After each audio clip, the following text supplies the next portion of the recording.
یہاں پر آپ نے دیکھ لیا آپ کی کیا عزت ہے. پوری دنیا سے لوگ آتے ہیں لیکن حقارت کی نگاہ سے ہم پاکستانیوں کو دیکھا جاتا ہے یا نہیں ہے نا؟ ہم نے اپنا معیار گرایا ہے, ہم نے جھوٹ بولا ہے اور پھر ہم نے جھوٹوں کا ساتھ دیا ہے. آپ کو بیکاری سمجھا جاتا ہے نا؟ کیوں؟ اب ایک لطیفہ سا ہے, اس میں شاید آپ کو ہنسی نہ آئے, لیکن اگر آپ اسے سمجھ جائیں تو آپ کی آنے والی نسلیں سنور سکتی ہیں. اب غور سے سنیے گا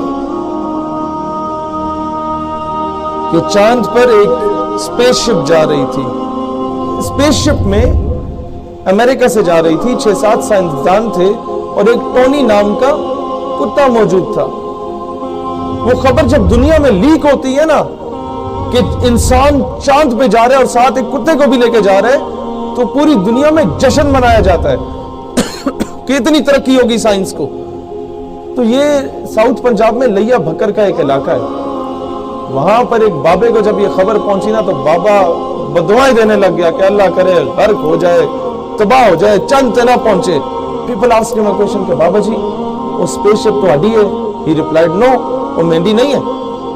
اسے جڑا کتا جا رہے ہو تہاڈا ہے؟ کہندا نہیں وہ بھی میرا نہیں ہے. وہ اسپیس شپ اس جڑا فیول ہے, جڑا پیٹرول ڈالا گیا یا ڈیزل ڈالا گیا وہ تہاڈا ہے؟ کہندا نہیں وہ بھی میرا نہیں ہے. تو لوگوں نے پوچھا بابا وقت تینوں تکلیف کی ہے, وہ اسپیس شپ جب چاند پہ جا رہی ہے تو آپ کو کیا مسئلہ ہے, کیوں بدوائیں دے رہے ہو؟ اب غور سے سنیں. اس بابے نے کہا کہ بیٹا وہ اسپیس شپ اگر خدا نہ خواستہ چاند پہ پہنچ جاتی ہے نا, اور چاند پر چاند کی اپنی مخلوق پہلے سے موجود ہوتی ہے, اور 100 مرتبہ خدا نہ خواستہ اس اسپیس شپ سے اگر سائنسدان کی جگہ پہلے کتا باہر آ جاتا ہے تو کہیں چاند کی مخلوق یہ نہ سمجھے کہ زمین کی مخلوق ایسی ہوتی ہے, کیونکہ وہ کتا چاند پہ زمین کی نمائندگی کر رہا ہوتا ہے. اپنے نمائندے اچھے چنے کہنے کا مطلب یہ ہے.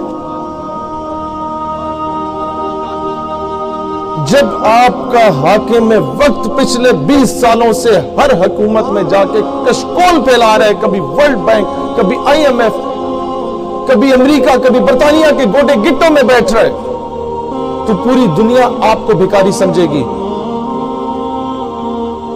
اور جب ترکوں کا حاکم وقت ڈونلڈ ٹرمپ کو جا کے آنکھیں دکھاتا ہے نا تو پوری دنیا انہیں غیرت مند سمجھتی ہے.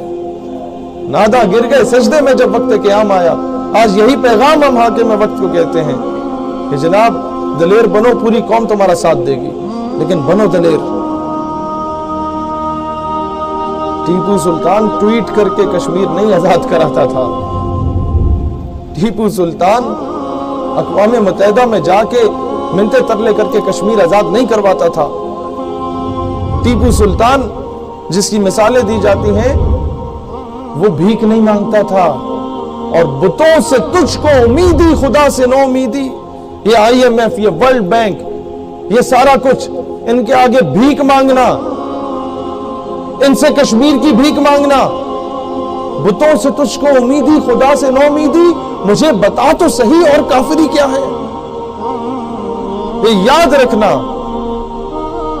کہ ہمیں حکومت سے, اس کی پالیسی سے اختلاف ہو سکتا ہے. پاکستان دھرتی ماں ہے, اس کا دشمن ہمارا دشمن ہے. اس پرچم, اس کی نسبت اسے غور سے دیکھو, کیا گنبد خضرا سے نہیں؟ اس کا دشمن ہمارا دشمن ہے. میں کیوں پیار کرتا ہوں اس ملک سے کہ یہاں پیدا ہو گیا؟ نہیں, ایک وجہ ہے کہ یہاں سعودی عرب میں آ کے بھی آپ لوگوں کو اس وطن, اس دھرتی ماں کا احساس دلا رہا ہوں کہ یہاں کماؤ, سارا کچھ کرو, لیکن اپنے ملک کو سرو کرو. سینے پہ اپنا عزت بحال کرنا چاہتے ہو؟ پوچھا جاتا ہے, are you from Pakistan? No, I am from India, I am from Bangladesh. کیوں؟ بولو ہاں, I am from Pakistan. The only homeland after Medina Pak which was made on the name of Islam. I am from Pakistan. The only nuclear power in the entire Islamic world.